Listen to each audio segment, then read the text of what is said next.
What's up, YouTube? Welcome to ExceedTheHype.com. It's your boy Lucrecio coming at you with another video. All right, today's video is about the Washington Wizards, right? So, one of the best teams in the Eastern Conference, a team that probably did not make enough off-season moves, but were good enough last season to still make us all believe or let us all know that they're still going to be very good this year as well. They have one of the best point guards in the whole NBA, and in John Wall. They have one of the better shooting guards in the NBA in Bradley Beal. They have a very strong backcourt. They have a true center in Gortat. He's not necessarily a modern center, but he's a true center. He's a bruising center. And they have a very interesting collection of talent to go around those guys. So let's go ahead and dive in. When it comes to this Washington team, I expect this team to be the second best team in the Eastern Conference next year. Now, that may sound crazy considering what Boston just did, the complete makeover of their team. But as I said in one of my other videos, I think Boston is going to take some time to figure out a new identity because they've lost their identity. They gained a great offensive player in Kyrie Irving, somebody who's very special. But what they lost was Jay Crowder, Avery Bradley, right? Two pieces of their actual identity, their defensive identity that they've had for the last couple of seasons. So they lost a lot of who they are, and now they have to find out who they are going forward.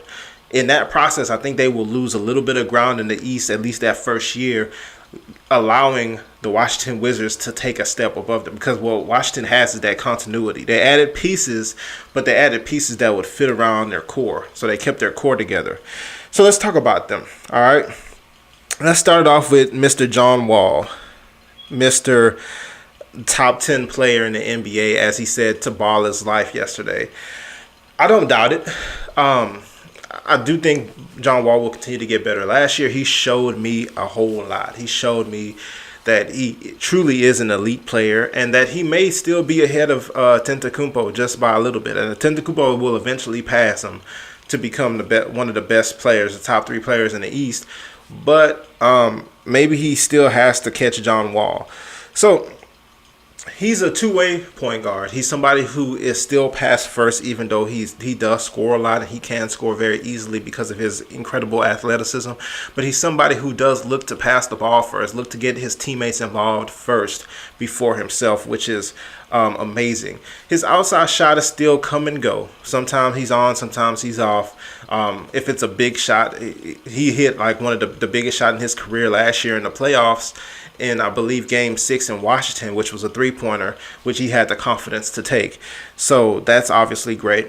And the special thing about John Wall, which kind of is separating him from the rest of the point guards, one of the rest of the elite point guards in the NBA right now, is the fact that on top of being a pass-first point guard who can also score in bunches anytime he wants to, an elite athlete, he's somebody who also engages on the defensive side of the basketball. He's a pretty good defender for a star point guard. He found a way to balance the usage of his energy, and he can still defend at a high level. So one thing I did think in the playoffs last year is that he may have been using too much energy on defense, and he ended up running out of gas at the end of games because of the load on his back was a little bit too much, and the fact that he was burning so much, he wasn't just taking plays off on the defensive side of the basketball. He didn't have enough to finish the game, is what I noticed last year. So he's gonna have to work on figuring out a perfect balance and how to play. But definitely one of the best point guards in the NBA. He plays both ends of the floor. He's a distributor. He can score. He can kind of give you everything. He's one of those really superstar-ish type players who can give you whatever you need, can fill in the gaps for you on a team, all right, while running his team. So John Wall, if the recipe for creating a contender was like, if it was a recipe or whatever, John Wall will be absolutely a great item to put in or whatever, because he's the type of player you need to build a contender type team. All right, let's talk about his running mate. Let's talk about Bradley Beal. Bradley Beal is another one of those players who are unheralded in the NBA right now. He's somebody who can put up buckets at any time. I think he averages like somewhere around 24 points a game. He's a really good 3-point shooter. He can also put the ball on the floor. He's kind of a little bit undersized at the shooting guard position, but he can put the ball on the floor. He can create. He can even create for his teammates at times. I don't, as far as improvement is concerned, I don't see a whole lot of flaw in his game. I think Bradley Beal's an outstanding player. To me, I think he's a comparable player to like CJ McCollum, even though their games aren't identical or that similar, but I think he's on a level. Him and CJ McCollum are on the same level as basketball players. Both of them should be like perennial all-stars going forward. Let's talk about Tim Frazier. They did get Tim Frazier from the New Orleans Pelicans last year. I think he has what it takes to be a good backup point guard. I didn't like what I saw last year, but also what I saw from Tim Frazier last year was out of context. The reason why it's out of context is because he was playing a starting point guard role next to Anthony Davis, and they were calling on him to try to produce offensively as well. And it just didn't make any sense. Tim Frazier wasn't that guy to put him next to Anthony Davis and really try to put pressure on him to be able to score in the NBA. But as a backup point guard in this league, I do think he can see some success playing behind John Wall. And as we all know, last year, John Wall needed a backup point guard so bad last year. They really needed to spell him in a more intelligent way throughout the games, because if you put him out there for too many minutes, it's impossible. He's going to run as fast as he plays, as hard as he plays on both ends of the floor. It's not possible. He's going to burn out by the end of the game if you don't get him a good point guard who can spell him for significant stretches throughout the course of the game and throughout the course of the season. So I absolutely do think Tim Frazier is a guy who could bring that to the table for the Washington Wizards. Let's talk about Marcin Gortat, Polish Hammer. Now, he had some moments in the playoffs last year, some really great moments. He is a bruiser in the middle. He can get you all the rebounds. He can protect the rim for you. It's basically, he can do whatever you need him to do as a center in today's NBA, and he can do a little bit more. Number one, he's aggressive, so it's not like he's very passive when he has the ball in the post. He can pass. He's an intelligent player. And, he's just a bruiser. I can appreciate a good bruiser in today's NBA, somebody who could try to put his defender in the basket as he did in the playoffs last year at a few times. Ian Mahinmi is somebody who they have been depending on the last couple of seasons, and seems like he's been injured the last couple of seasons, definitely last season. But even the season before, because even when he played for the Pacers were depending on him for some very valuable backup center minutes, and he wasn't able to do it because he was oft injured last year. So it's another Ian Mahinmi year. They're going to need him to play backup center for them. We'll see whether or not he can be successful or healthy enough to do it. I hope he is, because let's talk about Mahinmi for a second. A couple seasons ago, when he was with Dallas, he was he was a good backup center, and he was useful for them. I think he was on the championship Dallas team. But if not, he was a useful player for the Dallas Mavericks. He came over to the Pacers or whatever. He was a very useful player with the Pacers. Then he got injured. He went to Washington, and then now he's been injured. So the question is whether or not he'll ever, because this is a couple seasons now he's been not healthy. So they need to get him healthy first of all, and they need to get him out there, and hopefully he can be as productive as he was, because he did get a pretty good contract because of his production. One of their off-season acquisitions was Jody Meeks. Now, Jody Meeks is a player who started to get some credibility with the Lakers and the Detroit Pistons and things of that nature. He's a very good three-point shooter. He's definitely a specialist. He's somebody who's undersized at the shooting guard position. He will have trouble defending his position most of the time. But if he gets a little bit of daylight, he will knock down a three, basically, at a very high percentage, because he's a very, very good shooter. They're not going to really be using him. He's going to be somebody backing up Bradley Beal or whatever, and he's going to be able to keep, the floor spread and to keep bringing some offense to the table when he's on a court. the problem with him is that as much as he gives you offense, he typically gives up that on defense. But like I said, Washington's big thing last year was their bench. Their bench wasn't strong enough to carry the load whenever they needed to give Wall a spell or Beal a spell or whatever the case may be. The option coming off the bench after those guys was typically bad, that they couldn't play enough minutes to relieve those guys sufficiently. So he's somebody who, like I said, he'll get you a couple threes quickly. He can get you buckets or whatever. So he's somebody who can spell Bradley Beal for stretches, hopefully, right, without giving too much back on defense. We also seen Markieff Morris. This is going to make for an interesting matchup with Boston once again, because his twin brother plays for Boston, and I feel like their games are very similar. Markieff Morris was very good for them last year as a stretch four. I'm plan on seeing the same type of production this year, hopefully even more, because once again, when you have John Wall in there getting to the basket at will all game, every game, you need somebody to help space the floor, and that's what Markieff Morris can do. He can hit the corner threes. He can hit the threes at a pretty good percentage rate. He can even on closeouts, he can even attack the basket. He can even put the ball on the floor and attack the basket. So he's somebody, he can get you some rebounds or whatever. And when he's engaged, I feel like he can play some defense for you too. So versus bigs. So with that in mind, I do think he's a very good complementary player to that very good backup that Washington has going. Let's talk about Kelly Oubre Jr., the guy who got who got kicked out of the Boston game for going at Kelly Olynyk. He has a bit of a temper. I do like Kelly Oubre though. I think he's a very good defender.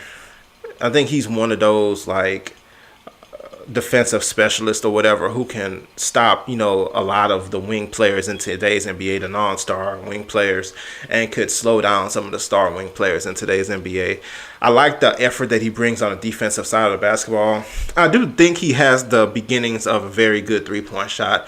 I've seen him hit a couple. It's not necessarily consistent, but I think with work, he can become more of a consistent three-point shooter. And if he can become more of a consistent three-point shooter, he can be a very good player for this team. I think he is a starter level player. I think he can start at that three position on most teams in the NBA.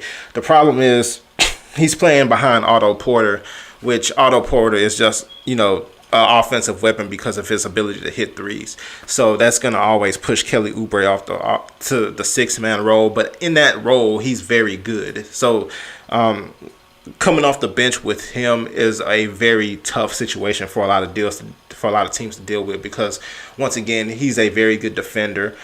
He can put the ball on the floor a little bit, but he can shoot a little bit. But I think with more time, he'll be able to become a very good three-point shooter. And if he becomes a very good three-point shooter, it's going to make that team a lot more tougher. And ultimately, I think he will be that three-point shooter. He's also kind of stepping into that kind of enforcer role on the team. Like, he doesn't take the crap from other teams. If people try to, put a body on John Wall, you definitely don't want John Wall reacting, but you got Kelly Oubre to come in and kind of return, give him a little chicken wing or something real quick. Otto Porter.